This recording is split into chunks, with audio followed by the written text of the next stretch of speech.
الحمد لله نحمده ونستعينه ونستغفره ونؤمن به ونتوكل عليه ونعوذ بالله من شرور أنفسنا ومن سيئات أعمالنا من يهده الله فلا مضل له ومن يضلله فلا هادي له ونشهد أن لا إله إلا الله وحده لا شريك له ونشهد أن سيدنا وسندنا ونبينا وشفيعنا وهادينا ومرشدنا ومأوانا وملجانا ومولانا محمدا عبده ورسوله صلى الله تعالى على آله وأصحابه وأزواجه وذرياته وبارك وسلم تسليما كثيرا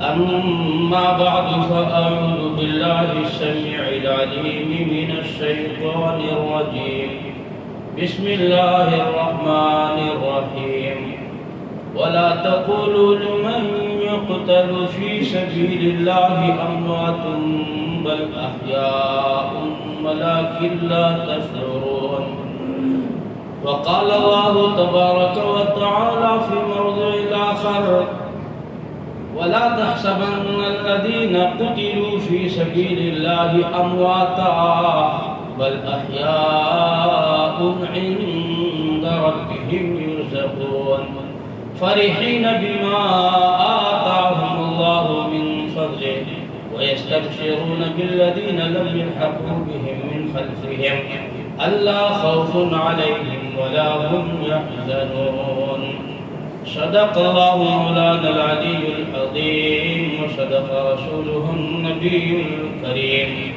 ونحن على ذلك لمن الشاهدين والشاكرين والحمد لله رب العالمين اللهم صل على سيدنا محمد وعلى آل سيدنا محمد وبارك وسلم اللهم صل على سيدنا محمد وعلى آل سيدنا محمد وبارك وسلم اللهم صل على سيدنا محمد وعلى آل سيدنا محمد وبارك وسلم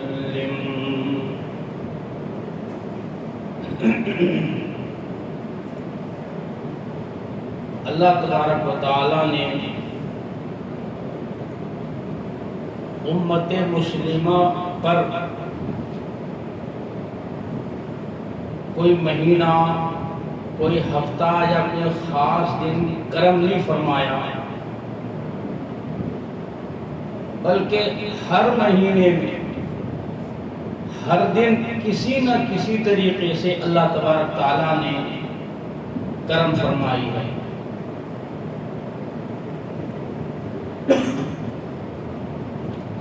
بے شمار اللہ تبارک تعالیٰ کے احسانات ہیں اس امت پر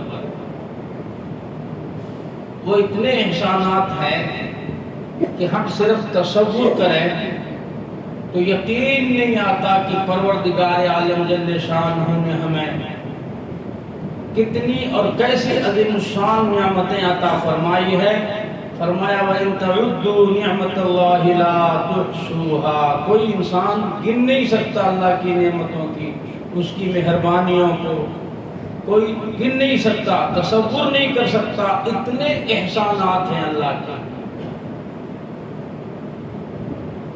تو جو پروردگار عالم ہر دن ہر گھڑی ہر آن اپنے بندے پر مہربان ہو تو وہ بھلا کس طریقے سے محرم الحرام کے مہینے کو ہمارے لیے منحوس قرار دے گا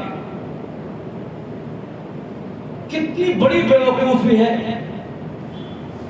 کس قدر حماقت ہے اور کتنی جہالت ہے اس جملے میں، جس کی کوئی حیثیت نہیں ہے، کوئی حقیقت نہیں ہے کہ بھائی 11 مہینے اللہ کا کرم تھا، اللہ کی مہربانی تھی، اللہ کے فضل اور عنایات تھے، اب یہ محرم کے مہینے میں کسی اور کا ہے کہ اس مہینے کو اللہ نے منحوس قرار دے دیا، تو کوئی دوسرا خدا ہے کیا جو بگڑیاں بنائے گا، جو ہمارے کاروبار چلائے گا، جو ہمارے بیماروں کو شفا دے دے گا، اور اللہ نے اس مہینے میں ہمیں کیا چھوڑ دیا؟ استغفر اللہ ربی من کل ذنب واتوب الیہ، لا حول ولا قوۃ الا باللہ، ما شاء اللہ کان وما لم یشاء لم یکن۔ اللہ جو چاہتے ہیں صرف وہی ہوتا ہے، وما لم یشاء، جو اللہ نہیں چاہتے ہیں کبھی نہیں ہوتا۔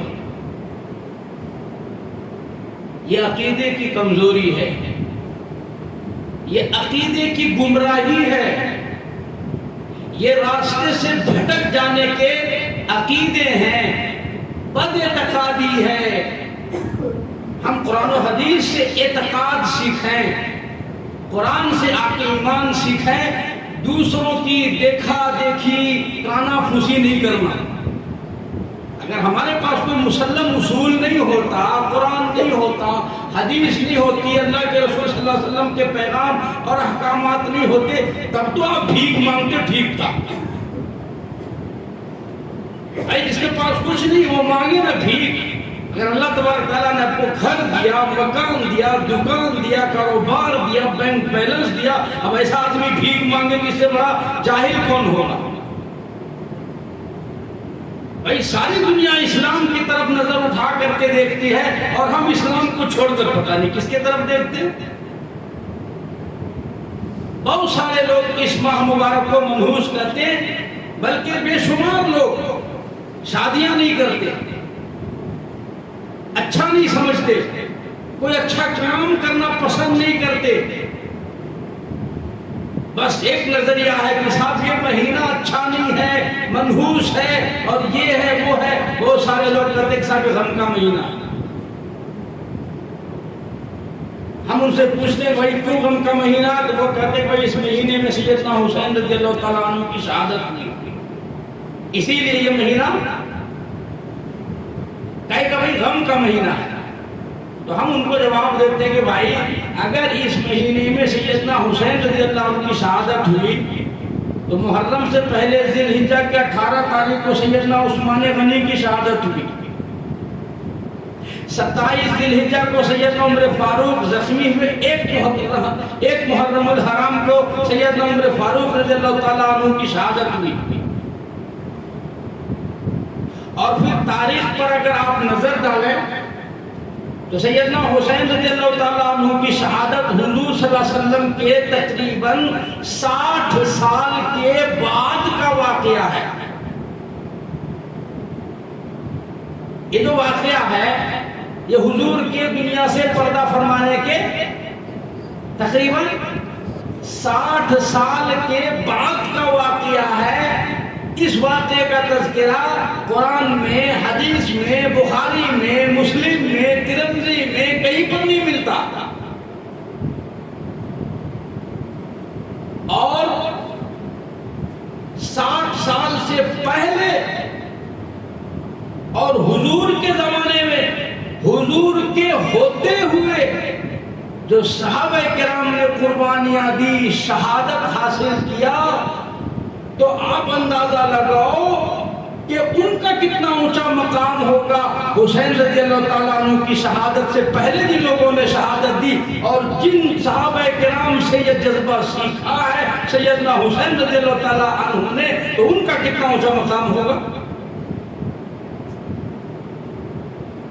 اسی لیے میں نے گزشتہ جمعے کو میں نے آپ کو ایک ترتیب بتائی تھی کہ اللہ تبارک تعالیٰ نے کامیاب لوگوں کی جماعتوں کی نشاندہی فرمائی ہے اور کامیاب لوگوں کی پارٹیاں بتائی ہے قرآن میں۔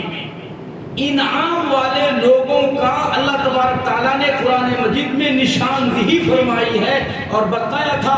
اللہ نے کہا صراط الذین انعمت علیہم، اللہ ہمیں ان کے راستے پر چلائیے جس پر آپ کا انعام ہوا ہے، اکرام ہوا ہے.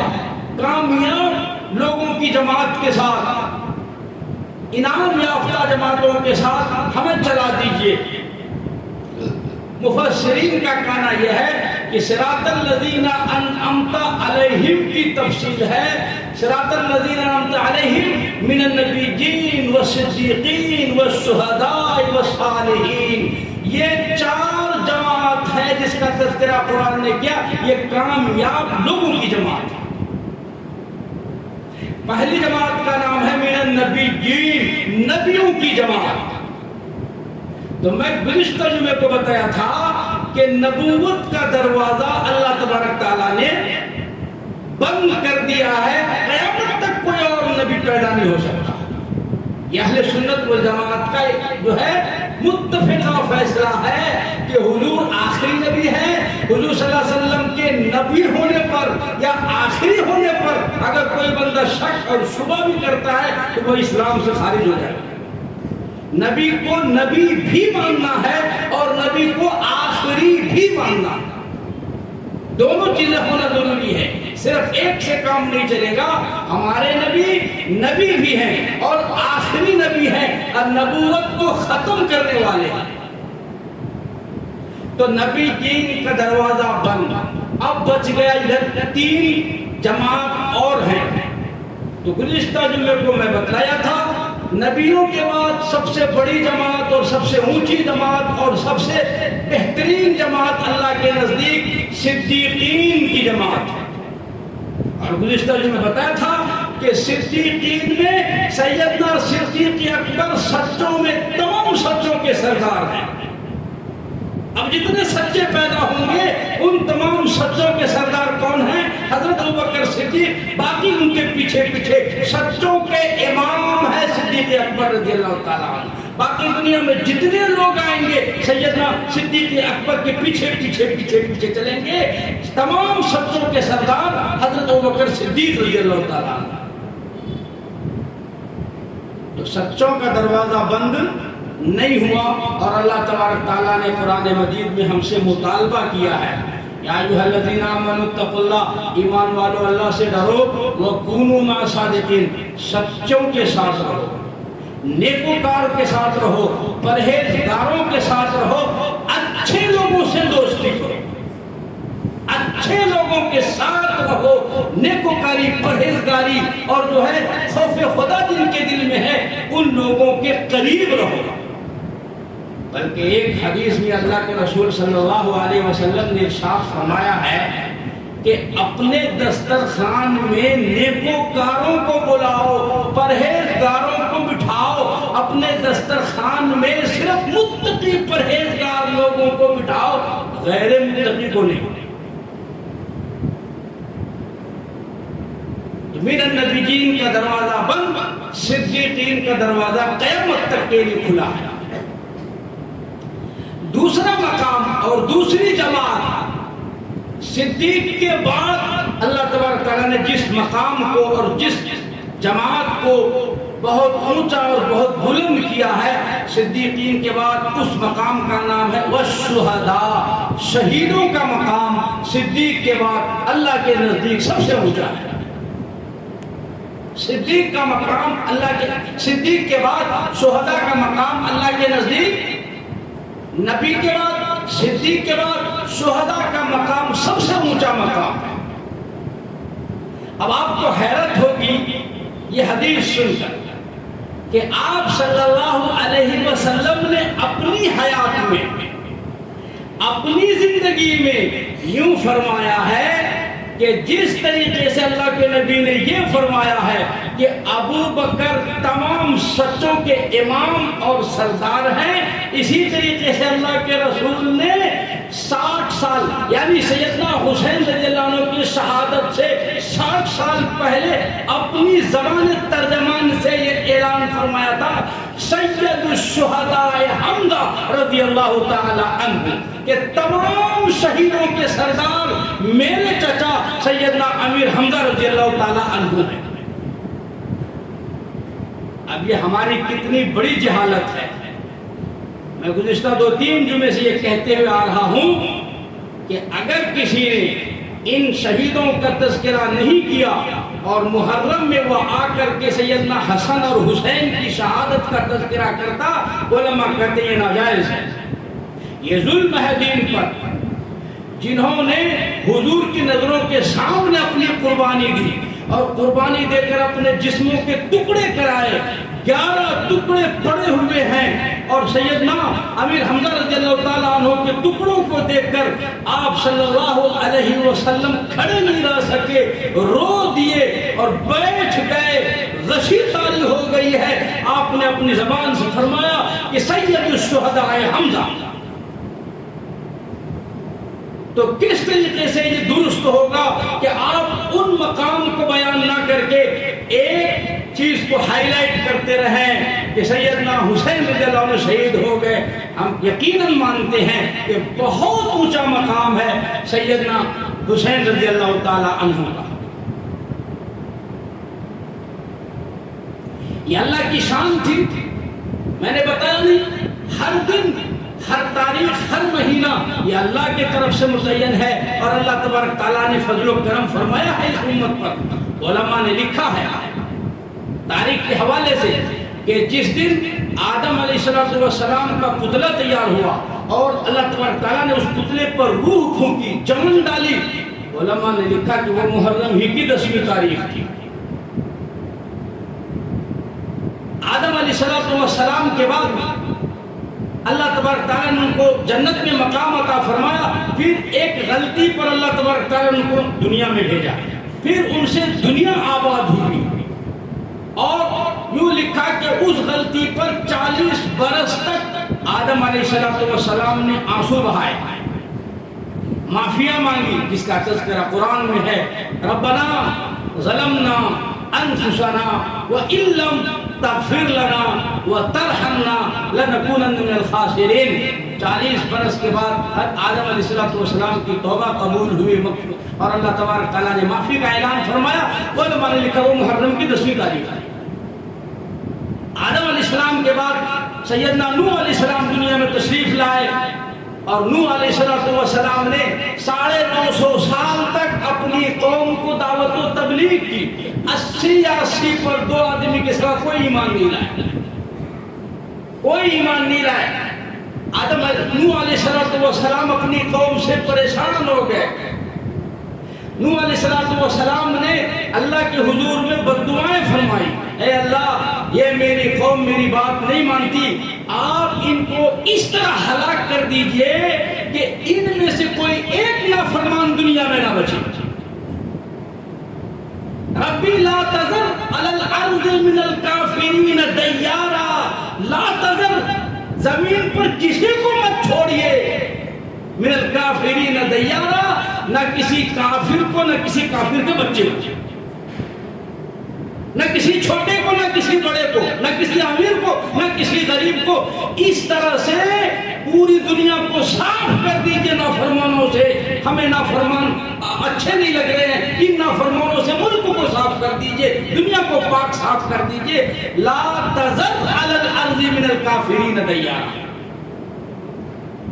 چنانچہ تاریخ آپ سن چکے ہیں، پڑھے ہوئے ہیں، دیکھتے ہوں گے، سورہ نوح کی تفسیر آپ پڑھ کر کے دیکھیں کہ اللہ تبارک تعالیٰ نے جب اپنے عذاب کا فیصلہ فرمایا تو یوں لکھا کہ آسمان سے بھی موسلا دھار بارش ہونے لگ گئی، آسمان سے موسلا دھار، اور زمین سے بھی پانی ابلنے لگا، نیچے سے بھی پانی، اوپر سے بھی پانی، پانی ہی پانی، حتیٰ کہ ایک بوڑھی عورت اپنے تندور میں گئی روٹی پکانے، روٹی لگانے تندور میں، وفارت تنور قل نحمل فیہا من کل زوجین اثنین۔ تو جب وہ روٹی لگانے کے لیے تندور میں جہاں آگ لگی ہوئی تھی روٹی سیکنے کے لیے تندور میں گئی تو اس تندور سے پانی کا چشمہ جاری ہو گیا اور پانی پھوٹنے لگا۔ اس طریقے سے نافرمانوں کے اوپر اللہ کا ایک عذاب آیا اور ساری دنیا غرقاب ہو گئی، حتیٰ کہ اس طوفان میں سیدنا نوح علیہ السلام کا بیٹا بھی نافرمان تھا، آپ کی بیوی بھی نافرمان تھی۔ جب وہ طوفان آیا، قرآن مجید میں بہت تفصیل سے ان واقعات کو اللہ نے بیان فرمایا۔ اور دوستو عرض کروں میں آپ کو، قرآن کوئی قصہ کہانی کی کتاب نہیں ہے، کوئی فسانے کی کتاب نہیں ہے، کوئی ناول نہیں ہے، یا کوئی سیریل نہیں ہے۔ میں آپ کو سیریل وہر جو ہے کوئی ٹاپک پر آپ کو بتاؤں کہ بھائی یہ جو ہے کہانی کی کتاب، ہرگز نہیں، یہ عبرت اور موعظت کی کتاب ہے کہ جب نافرمانی ہوگی اللہ کی زمین پر تو اللہ کا عذاب ایسا آنا ہی ہے۔ یہ ضروری نہیں ہے کہ پھر پانی کا ہی عذاب آئے، یہ ضروری نہیں ہے کہ ہوا کا عذاب آ جائے، یہ ضروری نہیں ہے کہ آگ برسے، یہ بھی ضروری نہیں ہے کہ اور جو پچھلی امتوں میں عذاب آیا وہی آ جائے، یہ ضروری نہیں ہے۔ اللہ کے بے شمار مخلوقات ہے، اللہ کسی کو بھی بھیج کر عذاب میں مبتلا کر سکتا ہے، وہ چاہے کورونا ہو، وہ چاہے وائرس ہو، وہ چاہے اور دوسرا کچھ ہو، اور کوئی ہو، اللہ کے پاس بے شمار فوج ہے۔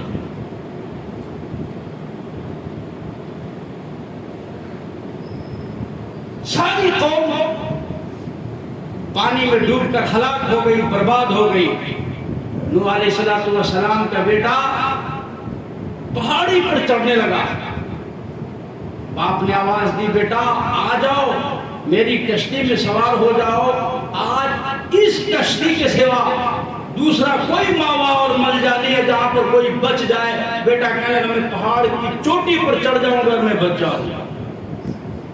باپ پیغمبر ہیں اور پیغمبر کے بیٹے ہیں، نافرمانی اللہ کی کس طریقے سے انسان کو ہلاک و برباد کرتا ہے، باپ کر رہا ہے اس کشتی کے سوا، اور آج پوری کائنات میں بچنے کی کوئی جگہ نہیں ہے، جس کو بھی بچنا ہے وہ اس کشتی میں آ جائے، اس میں سوار ہو جائے، اس کے سوا اللہ نے بچنے کی کوئی جگہ نہیں رکھی۔ بیٹا کہہ رہا میں پہاڑ کی چوٹی پہ چڑھ جاؤں گا، اس سے بڑی نافرمانی ہو نہیں سکتی۔ آج اگر اس امت کو کہا جاتا ہے کہ آ جاؤ حضرت محمد رسول اللہ صلی اللہ علیہ وسلم کی اس کشتی پر، دین کی کشتی پر، حضرت محمد صلی اللہ علیہ وسلم نے جو کشتی تیار کر کے دی ہے، دین حنیف اسلام کی کشتی، اس کشتی کے سوا اس روئے زمین پر کوئی اور دوسری کشتی نہیں ہے، کوئی اور طریقہ نہیں ہے۔ خلاف پیغمبر کثیرہ گزید کہ ہرگز بمنزل نہ خواہد رسید، اس کشتی کو چھوڑ کر کوئی اور راستہ اختیار کرے کبھی قیامت تک وہ کامیاب نہیں ہو سکتا ہے، اور وہ بچ نہیں سکتا ہے سوائے کہ اس راستے پر وہ آ جائے جس راستے پر اللہ کے نبی صلی اللہ علیہ وسلم نے صحابہ کرام کو چھوڑ کر دنیا سے گئے۔ آج ہم پتہ نہیں کون کون سا راستہ اختیار کرتے ہیں۔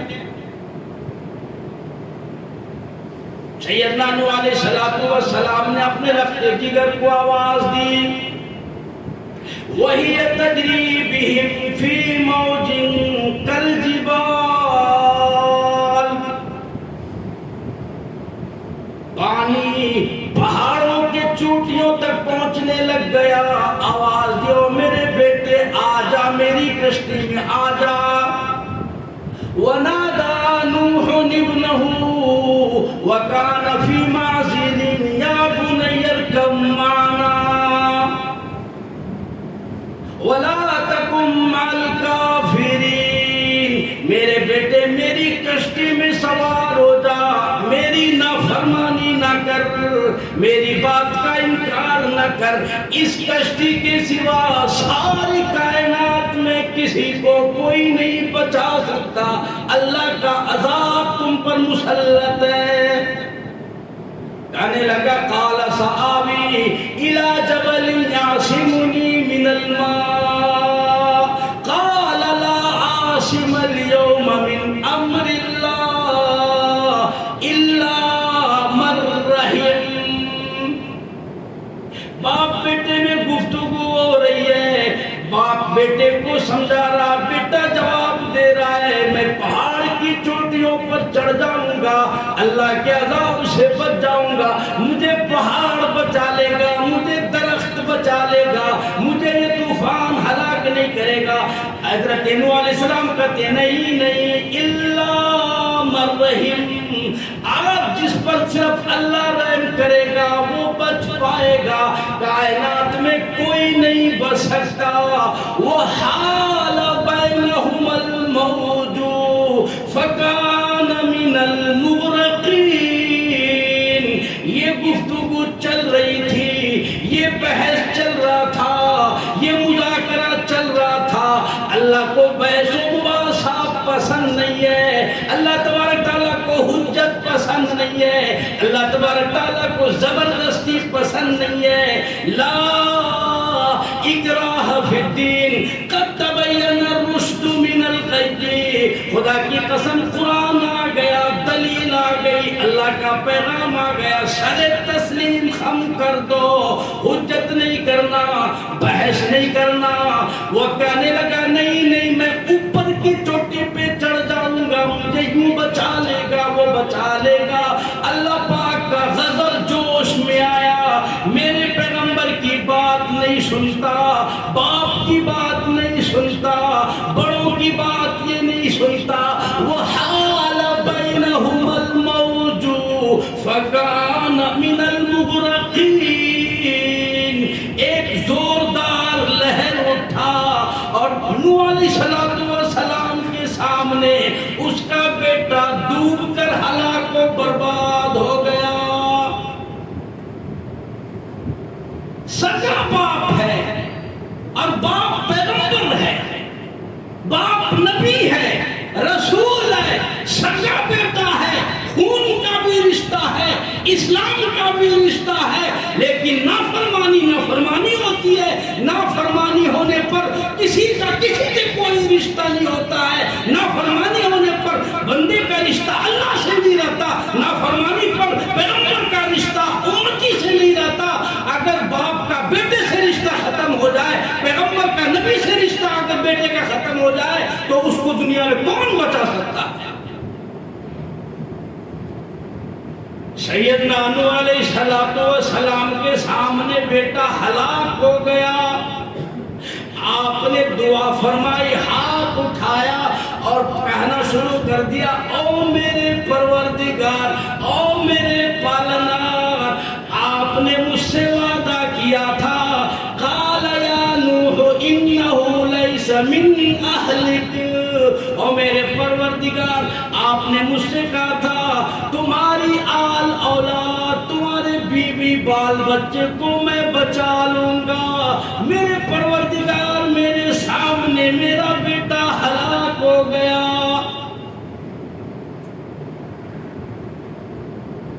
میرے اللہ، آپ نے تو مجھ سے وعدہ کیا تھا کہ نوح اپنی آل اولاد کو، اپنے بیوی بال بچوں کو، گھر والوں کو اس کشتی میں سوار کر لینا، تمہارے گھر والوں کو کچھ نہیں ہوگا اور وہ بچ جائیں گے اور میں ان کو بچا لوں گا۔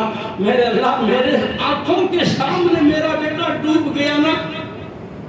ان وعدک الحق، اللہ آپ کا وعدہ تو سچا ہے نا، آپ کا وعدہ جھوٹا تو نہیں ہے، آپ سچے ہیں، آپ کا وعدہ سچا ہے، ہمیں پورا یقین ہے، میں آپ کا پیغمبر ہوں، نبی ہوں، اور یہ میرا بیٹا ہے، میری اولاد ہے، میری بیوی کے پیٹ سے پیدا ہوا ہے، آپ کا وعدہ سچا۔ وَأَنْتَ أَحْكَمُ الْحَاكِمِينَ، اور میرے اللہ آپ سارے احکم الحاکمین سے آپ بڑے ہیں، آپ بڑے رحم والے ہیں، بڑے کرم کرنے والے، پھر میرا بیٹا۔ مسلمانوں اندازہ لگاؤ، نوح علیہ السلام کی فریاد سنو، 12واں سپارہ اٹھا کر کے پڑھو، اللہ تبارک تعالیٰ نے جواب ارشاد فرمایا، غور سے پڑھو، قرآن کریم کا مطالعہ کرو۔ آؤ قرآن کریم سے پوچھو کس کا رشتہ پیغمبر سے باقی رہتا ہے، کس کا رشتہ اللہ سے باقی رہتا ہے۔ قرآن اعلان کرتا، قال یا نوح لیس من اہلک، قال یا نوح انہ لیس لیس من اہلک، اے نوح یہ تیرا اہل نہیں، تیرا بیٹا نہیں، تیرا رشتہ دار نہیں، لیس من اہلک یہ تیرا اہل نہیں۔ اب نوح علیہ السلام پریشان ہے، میرے اللہ میرا بیٹا ہے، میں نے اس کو کھلایا، میں نے اس کو پلایا، میں نے پرورش کی، میری بیوی کے پیٹ سے پیدا ہوا، آپ کہہ رہے ہیں یہ آپ کا بیٹا نہیں ہے؟ کیوں میرا بیٹا نہیں ہے؟ توجہ کرو مسلمانوں، آج ہمارے کو یہ بات بہت کھٹکے گی۔ آج کے زمانے میں، دور میں، جب ہم یوں دیکھیں گے ہمارے مشائخ، ہمارے جو اللہ کے نیک بندے متقی پرہیزگار ہوتے ہیں، میں بار بار آپ کو یہ خبر دیتا ہوں اور بار بار متنبہ کرتا ہوں، حالات بہت برے ہو چکے ہیں، اب سے بد سے بدتر حالات ہو چکے ہیں، اور ہمارے مشائخ نے پیشین گوئی کر رکھی ہے کہ جو دن اب گزر رہے ہیں، جو حالات اب دیکھ رہے ہیں، اس سے اچھے حالات آنے والے نہیں ہیں، اس لیے تیار کرا رہا ہوں میں۔ آپ گھبرانا نہیں، میدان چھوڑ کے بھاگنا نہیں، اس سے برے حالات ابھی آنا باقی ہے۔ یہ میں آپ کو ڈرانے کے لیے نہیں کہہ رہا ہوں، اللہ کے جو نیک بندے اللہ تبارک تعالیٰ ان کو الہام فرماتا ہے، ان کی نیکی، ان کے تقوی، پرہیزگاری کی وجہ سے اللہ تبارک تعالیٰ ان کو الہام فرماتا ہے۔ ہمارے مشائخ نے ابھی ہمیں یہ خبر دی ہے کہ 2000 آنے والا دن کیا ہے، 2024 2025 یہ جو آنے والے دن ہیں، آپ یقین مانو اگر ہم اللہ کی نافرمانی سے باز نہیں آئے، ابھی جو واقعہ میں آپ کو سنا رہا ہوں قرآن کریم کا 12واں سپارہ اور سورۃ ہود ہے، یہ دوسرا تیسرا رکوع میں آپ پڑھ لینا تفسیر، جو میں بتا رہا ہوں وہ صحیح ہے یا نہیں ہے آپ اٹھا کے دیکھ لو۔ 2024 اور 2025 میں حالات اتنے خراب ہونے والے ہیں، اتنے خراب ہونے والے ہیں کہ ہمارے حضرت نے فرمایا میں کہنا نہیں چاہتا تھا لیکن مجبور ہوں، امت سمجھ نہیں رہی ہے، لوگ نہیں سمجھ رہے، لوگ توبہ کرنے تیار نہیں ہیں، لوگ اسلام کی طرف آنے تیار نہیں ہیں، اور لوگ بد اعمالی چھوڑنے کے لیے تیار نہیں ہیں۔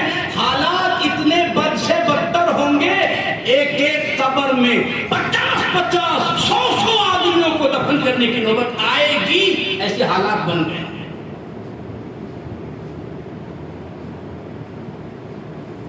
یہ ڈرانے دھمکانے کے لیے نہیں کہا جا رہا ہے، آپ کو بزدل بنانے کے لیے نہیں کہا جا رہا ہے، وجہ ہے قرآن نے اس کا تذکرہ 1400 سال پہلے کیا۔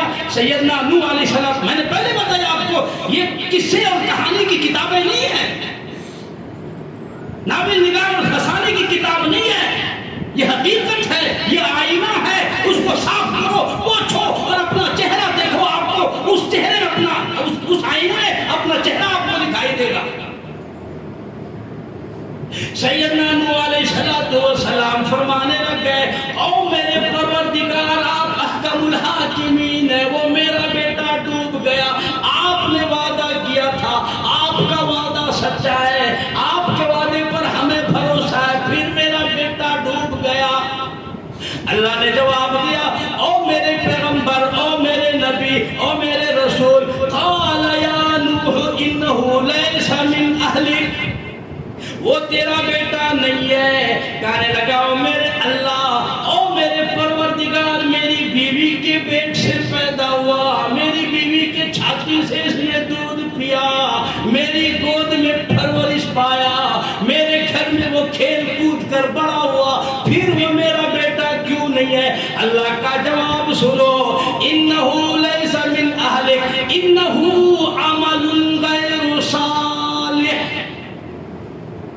او میرے پیغمبر، او میرے نوح، یاد رکھو، یہ فرق محسوس کرو، اس فرق کو دیکھو، تیرا عمل کچھ اور ہے، تیرے بیٹے کا عمل کچھ اور ہے، تیرا عمل فرما برداری کا ہے، تیرا بیٹا نافرمان ہے، تو وفادار ہے، تیرا بیٹا غدار ہے، تو فرما بردار ہے، تیرا بیٹا نافرمان ہے، تو اللہ کا مقبول ہے، تیرا بیٹا مردود ہے، تو اللہ تبارک تعالیٰ کا منظور نظر ہے، تیرا بیٹا مردود ہے۔ انہ من عمل غیر صالح، اس کا عمل صالح نہیں، نیک عمل نہیں، اچھا عمل نہیں ہے، یہ گھٹیا عمل کرتا ہے، یہ نمازیں چھوڑتا ہے، یہ جھوٹ بولتا ہے، یہ داڑھی منڈاتا ہے، یہ فاسق و فاجر والا شکل اختیار کرتا ہے، اس کا لباس ٹھیک نہیں ہے، اس کا عقیدہ ٹھیک نہیں ہے، اس کا اسلام ٹھیک نہیں ہے، اس کا سونا جاگنا ٹھیک نہیں ہے، انہ عمل غیر صالح، اس کا کوئی عمل اللہ کے نزدیک مقبول نہیں ہے، تیرا عمل مقبول ہے، تیرا عمل مقبول ہے، تیرا عمل محبوب ہے، تیرے بیٹے کا عمل مردود ہے، اس لیے اس کا تیرے سے کوئی رشتہ نہیں۔ یہ نوح علیہ السلام کی بات ہو رہی ہے، قرآن نے صرف نوح علیہ السلام کے بیٹے کا تذکرہ کیا، کیا اس میں ہمارا تذکرہ نہیں ہے؟ کیا ہمارا رشتہ اللہ کے نبی سے ہے؟ کیا ہمارا رشتہ اللہ سے ہے؟ اگر ہمارے اندر بھی وہی بدعملی ہے، اگر ہماری زندگی میں وہی بے نمازی ہے، ہماری زندگی میں جھوٹ ہے، ہماری زندگی میں زنا ہے، ہماری زندگی میں بدنگاہی ہے، ہماری زندگی میں شراب ہے، جوا ہے، حرام خوری ہے، رشوت خوری ہے اور بدنگاہی بدعملی ہے، تو کیا ہمارا رشتہ اللہ اور اس کے رسول سے ہے؟ نوح علیہ السلام کے بیٹے کا رشتہ باپ سے نہیں، تو اس امت کا رشتہ نبی سے ہے؟ فتویٰ میں نہیں دے سکتا، میں بہت مجبور ہوں، میں امام ہوں، میں مفتی تو نہیں ہوں کہ میں آپ کو فتویٰ دے دوں کہ بھائی اس کا رشتہ ختم ہو گیا نبی سے، اسی لیے جب نبی سے کوئی رشتہ نہیں ہے تو وہ کٹے مرے دفن ہو جائے، کون پوچھنے والا ہے؟ کون پوچھتا ہے جا کر کے؟ یہ اتنے سارے حادثات ہو رہے ہیں، اپنی آنکھوں سے ہم کو دکھائی نہیں دے رہا۔ مسلمانوں، ہوش کے ناخون لو، ہوش کے ناخون لو، اللہ اور اس کے رسول کو مضبوطی سے ان دنوں میں تھامو۔ اس خدا کی قسم، کائنات میں اس پروردگار کے سوا دوسرا تمہارا کوئی آسرا نہیں ہے جب تک اس کشتی میں، جیسے نوح علیہ السلام نے کہا میری کشتی کے سوا نجات کا کوئی اور ذریعہ اور کشتی نہیں ہے، اسی طریقے سے حضرت محمد رسول اللہ صلی اللہ علیہ وسلم کی شریعت کے سوا آپ کے پاس دوسرا کوئی آپشن نہیں ہے۔ اگر ہے تو آپ ہمیں بھلا کر کے تو الحمدللہ ہم قبول ہیں۔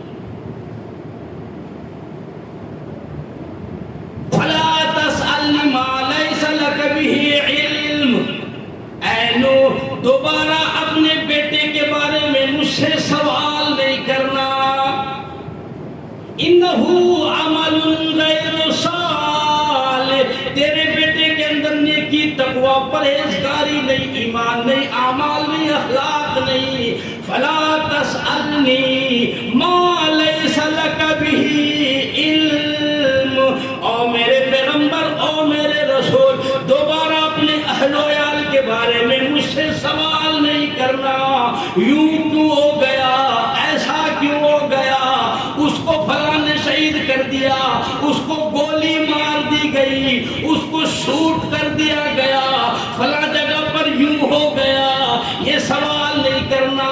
ما لیس لک بہ علم انی اعظک ان تکون من الجاہلین، اگر دوبارہ آپ نے اس قسم کا مجھ سے سوال کیا، خدا کی قسم کسی اور سے جا کے پوچھ لو، یہ جملہ پڑھتے ہوئے جگر پھٹ جاتا ہے، انی اعظک ان تکون من الجاہلین، نبوت سے نام نکال کر کے جاہلوں کی فہرست میں آپ کا نام لکھ دیا جائے گا۔ تھوڑی بات ہے یہ، معمولی بات ہے، یہ چھوٹی سی دھمکی مل رہی آپ کو، یہ ہلکا جملہ ہے، انی اعظک، آپ کو بڑا ہلکا لگ رہا ہے یہ، ان تکون من الجاہلین، معمولی دھمکی ہے یہ۔ کسی پیغمبر کو اگر اللہ اس طریقے سے کلام کرے، یہ نافرمانی، میں نے پہلے بتایا، صرف نافرمانی نہیں ہوتی ہے، یہ اللہ کے ساتھ اعلان جنگ ہوا کرتا ہے۔ نافرمانی صرف نافرمانی نہیں ہوتی ہے، بغاوت ہوتا ہے، غداری ہوتی ہے، اللہ اور اس کے رسول کے ساتھ اعلان جنگ ہوتا ہے۔ بڑا جرم ہے نافرمانی، بہت بڑا جرم ہے نافرمانی۔ اسی لیے قرآن نے للکار کے فرمایا انی اعظک ان تکون من الجاہلین۔ اللہ ہمیں ہدایت نصیب فرمائے، سیدھا رستہ نصیب فرمائے، سچی پکی توبہ نصیب فرمائے۔ میرے بھائیوں، اب وقت نہیں بچا ہے کہ ہم جو ہے سوچنے کا موقع نہیں ہے، سمجھنے کا موقع اب نہیں ہے، اب وقت نکل چکا ہے۔ اب ہم سر تسلیم خم کریں، بات ماننے والے بن جائیں، سچی پکی توبہ کرنے والے بنے، اللہ سے اپنا رشتہ جوڑنے کی فکر کریں۔ اگر ایسا نہیں کر سکے تو آپ یقین مانیں 2024 آنے والے 2025 جو حالات آئیں گے وہ ہمارے تصور سے باہر کے ہوں گے۔ اللہ ہماری بھی حفاظت فرمائے، آپ کی بھی حفاظت فرمائے۔ ہمارے بڑوں کی طرف سے کچھ ہدایات آئے ہیں، ہر بندے کو چاہیے کہ صبح اور شام بعد نماز فجر بعد نماز مغرب کم از کم ایک مرتبہ دعائے انس پڑھ لیا کریں۔ بہت بہترین دعا ہے اور بہت اہم ترین دعا ہے، خود پڑھیں، اپنے گھر والوں کو، بیوی بال بچوں کو پڑھوائیں اور اس کا اہتمام کریں۔ کچھ دن پہلے کی بات ہے، حضرت مولانا مفتی تقی عثمانی صاحب پر جان لیوا حملہ ان کی گاڑی میں ہوا تھا، ان کے بیوی بال بچے گاڑی میں موجود تھے اور کئی راؤنڈ فائرنگ ہوئی تھی، گولیاں چلی تھی، تقریباً 28 یا 30 راؤنڈ مجھے یاد نہیں ہے، اور اس میں جو ہے ان کے ڈرائیور زخمی ہو گئے تھے، ڈرائیور کو گولی لگی تھی اور حضرت کی فیملی بچے اس گاڑی میں بیٹھے ہوئے تھے، کسی کو ایک خراش تک نہیں آیا۔ حضرت کے وہ بیانات شاید یوٹیوب میں یا فیس بک وغیرہ میں کہیں ابھی بھی ہے، موجود ہے، آپ وہ انٹرویو سن لیجئے گا۔ مفتی تقی عثمانی صاحب آج سے کچھ عرصہ پہلے کی بات ہے، زیادہ دور کی بات نہیں ہے، تو 30 راؤنڈ یا 28 راؤنڈ گولیاں چلی تھی، حضرت پر جان لیوا حملہ ہوا تھا۔ وہ گولیاں حضرت فرماتے ہیں انٹرویو میں، کوئی اس طرف سے نکل رہی تھی، کوئی اس طرف سے نکل رہی تھی، کوئی چھاتی کے سامنے سے، کوئی منہ کے سامنے سے، ساری گولیاں آ رہی تھی اور آپ کے بدن کے قریب سے ہو کر کے گزر رہی تھی۔ کسی ایک گولی نے آپ کے بدن کے، آپ کے بچوں کے، بیوی بال بچوں کو ٹچ نہیں کیا۔ حضرت نے انٹرویو میں فرمایا تھا، میں نے اس دن الحمدللہ اپنے بیوی بال بچوں کو دعائے انس پڑھی تھی اور دعائے انس پڑھوایا تھا۔ تو بھائی حالات اچھے نہیں ہیں، ہمیں جو ہے ہر طرح سے تیاری کرنی پڑے گی، ایمان سے، اعمال سے، اخلاق سے، کردار سے۔ اللہ مجھے اور آپ کو حفظ و امان میں رکھے، اللہ کہنے سے سنت عمل کی توفیق عطا فرمائے، آمین۔ وآخر دعوانا الحمدللہ رب العالمین۔